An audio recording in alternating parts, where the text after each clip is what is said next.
Fala galera, eu resolvi fazer um tutorial ensinando a fazer o nó de gravata, que eu sei que muito homem tem dúvida ainda. E tem um nó que eu faço que é muito fácil.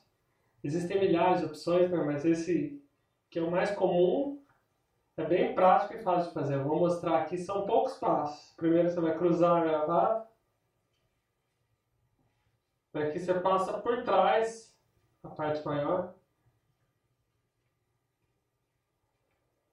Passa bonitinho, redondo, né? Depois puxa aqui, ó. Ela vai estar aqui. Você vai passar por trás total aqui. Tá vendo? E aqui, ó, você já tem um nele que você vai fazer um espaçamento. Que ele vai servir para puxar depois a gravata.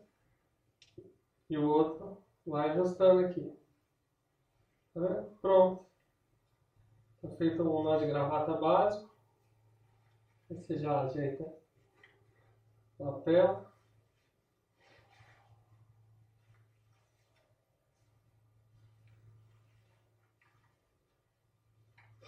E é isso aí. É bem fácil de fazer, é o que eu faço na correria. Vai para algum casamento, para algum evento.